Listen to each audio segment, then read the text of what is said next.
Hello everyone. In this fast changing financial world, it is increasingly important for you to keep up to date with the ongoing developments in the financial markets. In order to ensure that you do not miss out on any important news or events which may impact your investments, Barjeel Geojit now brings you Barjeel Market Watch through a series of investment advisory videos. Barjeel Market Watch will periodically provide you comprehensive updates, knowledge and information on the latest market trends which will assist you to make a well-informed investment decision. You can now sign up to view the videos of Barjeel Market Watch on Facebook, LinkedIn, Twitter and YouTube. As your trusted partner in wealth creation, it will be our constant endeavor to give you, our valued patrons, relevant, concise and a crisp overview of the markets.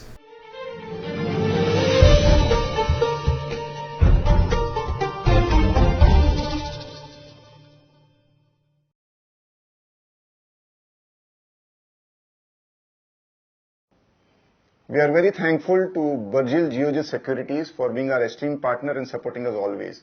This video has been specially made for their clients. Hello friends, today was a historic day for Indian economy and the markets. It was the presentation of the Union Budget. This budget was slightly different from the earlier budgets. A couple of highlights. One, it was the first time in independent India that the railway budget and the Union Budget was presented together. It was also the first time that the budget was presented on February 1st, going away from the old, legacy of presenting the budget on the last day of February. It was also the first time where the planned and non-planned expenditure were clubbed together. And what a day it was. The markets obviously loved the budget and closed significantly higher. We at Reliance Mutual Fund also gives a thumbs up to the budget, putting it 10 out of 10 on our rating scale. Now let us see the key highlights as far as the budget goes. One, it was a clearly growth-focused budget.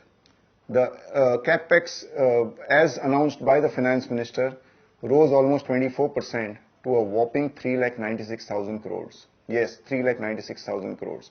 The Finance Minister clearly mentioned that because the private expenditure capital side was struggling a little bit, it was imperative that the government up its spending. And therefore, outlay on railway, roads, rivers and all facets of the infrastructure was given a big push and the outlay was increased to a whopping 3,96,000 crores. What it will do is kickstart the economy, have a multiplier effect and basically lead to economy kickstarting, as I mentioned earlier. There was a lot of focus on the rural economy also. We saw big impetus given on the rural front. The conclusion was very clear. The government wants to double the rural income and a lot of incentives were given on that score. Number one was the fact that the credit available to the rural sector or the agricultural sector would be increased to 10 lakh crores. There were a lot of incentives given for micro irrigation, and a host of other benefits as far as rural India is concerned. We expect this will lead to a big jump in rural income, a big jump in their disposable income, and that along with a lot of credit available should also lead to a higher growth as far as the agricultural sector is concerned. The third important thing which the Finance Minister focusing on was reduction in cash transactions and moving away to digital transactions. Again, without going into too many details, the bottom line was very clear. There were incentives given for transactions made on the digital side, while there were limits which were stricter on using cash. So whether it was depositing cash or whether it was even expensing in cash, I think all those were fully adhered to or made more stricter. On the taxation front, there was an incentive given for small taxpayers. So the tax slab from 2.5 lakh to 5 lakh, the tax rate was cut from 10% to 5%, which will lead to a saving of 12,500 rupees for almost every individual. Even on the corporate front, SMEs, the small and medium enterprises, or companies with a turnover of less than 50 crores will have to pay a much lower 25% tax vis-a-vis the 30% tax which normally companies pay. A big relief was no change in the long-term and the short-term capital gain structure as far as equity markets are concerned, and I think that was the biggest thumbs up as far as the markets are concerned. There was an expectation that there would be a tweaking for a long-term capital gain where the period might be increased and short-term capital gain might be taxed to marginal income tax rates. None of that fructified, and I think that was the biggest positive which the markets were not expecting, and it came as a big positive surprise and which led to the markets really flaring up. I think this continuation of taxation rates on the capital gain front, specifically on the equity side, is a big positive. In fact, on the real estate front, which is property and land, the duration of holding to be considered to be a long-term asset was reduced from 3 years to 2 years. So in short, from the equity market perspective, that was the biggest positive. I think the budget very clearly focuses on growth and kickstarting the economy, while focusing again on simplification. And I think these are the two main things which have cheered the equity markets. On the other aspect, I think focus again on fiscal prudence. So the fiscal deficit was maintained at 3.5%, which was what was estimated. In fact, the revenue deficit has come lower than what the finance minister had given an estimate for. Going forward, the fiscal deficit is expected to be 3.2% for FY18 and going down to 3% in FY19, which again shows the resolve of the government and the finance minister towards fiscal prudence. The borrowing program has also seen lower borrowing. That means the government has been able to generate higher revenue and spend more without resorting to borrowings. So instead of the 4.2 lakh crores of borrowing for FY17, we'll have a lower borrowing of 3.48 lakh crores for FY18. What this means is that the pressure on interest rates downward will continue.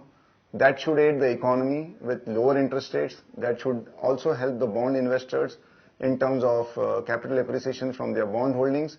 And it will also mean that the rupee stays quite stable, just between 67 and 68, which will be good from a foreign investor's perspective. Just to sum it up, focus on growth, focus on simplification, focus on more tax compliance, focus on digitization, and focus on fiscal prudence. All this means that the investor, the equity investor, the fixed income investor are all a happy lot. And we would again give a 10 on 10 as far as the budget is concerned. Coming to our view on the markets, I think the budget was a big overhang. It is behind us, and we expect the market to continue its positive journey. We are entering a phase where government spending will increase. There are already signs of enhanced growth after the slowdown caused by demonetization being witnessed in a lot of sectors.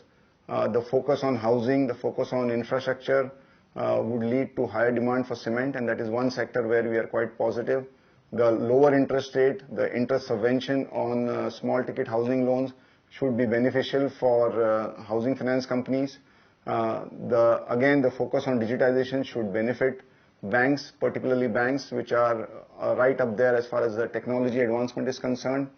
And with a saving on income tax as well as focus on rural economy, the consumption sector, where we have always been quite positive on, should also start to do well. So I think all in all, we are heading into a scenario where things have started to look up. We also are cognizant of the fact that there are a few, ifs and buts which are lined up. Trump policies with regard to protectionism, couple of state elections in February and March. However, we do believe that the economic growth should now, going forward, surprise on the upside, and at every dips we would be investors. In fact, for investors who are not fully invested in the equity markets to the extent they would like to, I think use any opportunity as an opportunity to invest.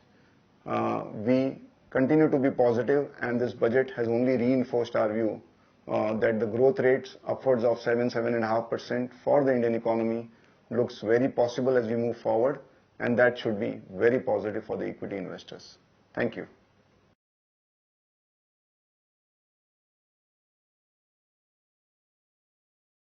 Mutual fund investments are subject to market risks. Read all scheme-related documents carefully. Thank you for watching the Barjeel Market Watch video. We hope you enjoyed this session. Kindly share your views on Dubai at barjeel.ae and help us to serve you better.